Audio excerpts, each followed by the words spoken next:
Calcium formate का रासायनिक सूत्र लिखें। अब ये कैल्शियम फॉर्मेट का रासायनिक सूत्र मतलब हम पिछले क्लास में आपको बोले थे कि लिख के लाना, अगर कोई लिखा हो तो कमेंट बॉक्स में बताओ कि इसका रासायनिक सूत्र क्या होगा। फिर आगे हम बात करते हैं, उसके बाद आपको बता भी देंगे, अपना मिला भी लेना कि आपका सही है या नहीं। तो इससे पहले हम आपको बता दें कि छोटा सा 2 बात बताए थे आपको कि एक होता है फॉर्मेट आयन, जब तक आप इसका सूत्र लिख सकते हैं कमेंट बॉक्स में। फॉर्मेट आयन के बारे में बताए थे कि ये जो फॉर्मेट आयन है इसका सूत्र था HCOO माइनस, मतलब कि ये भी एक ऋण मूलक है। और इसी तरह से एक और हम बताए थे आपको एसीटेट आयन।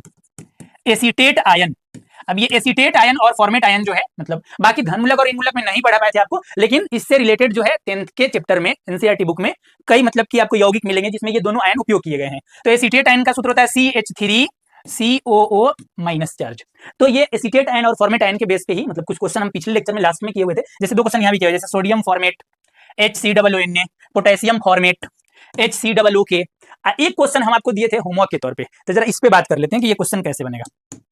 चलो इस पे बात करेंगे। तो सबसे पहले क्या है ना कि कैल्शियम और फिर फॉर्मेट है, तो इसके बारे में एक बात बताते हैं कि ये एसीटेट और फॉर्मेट वाला जितना भी यौगिक आएगा तो इस यौगिक में ऐसा करते हैं ना कि धन मूलक को बाद में लिखते हैं और ऋण मूलक के सूत्र को पहले लिखते हैं। तो अब देखो यहाँ पे है कैल्शियम और फॉर्मेट, तो पहले फॉर्मेट का आप फॉर्मूला देख लो क्या है, HCOO, यहाँ चेक कर सकते हैं, अभी बताएं। फॉर्मेट आयन का फॉर्मूला होगा HCOO, वो माइनस बता रहे हैं ना कि ये ऋण मूलक है बस। उसके बाद क्या है ना कि फॉर्मेट ये ऋण मूलक है, उसका सूत्र पहले लिखेंगे। और दूसरा कैल्शियम, तो कैल्शियम का ना हम पिछले क्लास में आप पिछला लेक्चर देखेंगे तो वहां धन मूलक का कुछ श्रेणी बताए हुए, उसमें एक कैल्शियम बताए होंगे जो धन मूलक है और जिसकी संयोजकता जो है वो 2 होती है, ठीक। और फॉर्मेट आयन की संयोजकता यहाँ माइनस बता रहा है कि इसकी संयोजकता 1 होती है। तो ठीक है, फॉर्मेट लिख लिया, उसके बाद कैल्शियम का हम सूत्र लिखेंगे CA, कैल्शियम का सूत्र लिखेंगे CA।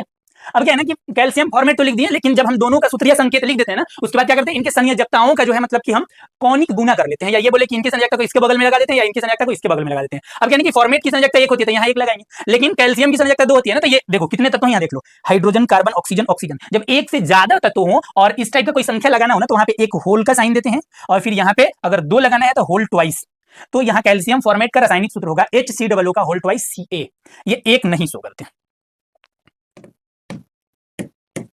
ये 1 जो है इसको शो नहीं करते, बस यही सूत्र होगा HCOO कैल्शियम फॉर्मेट। ये पिछले क्लास का क्वेश्चन था, जिनका सही है वो कमेंट बॉक्स में लिख लो कि मेरा राइट है या इस टाइप से कुछ भी, और जिनका गलत है वो अगली बार से ध्यान रखेंगे इसका कंसेप्ट क्या है।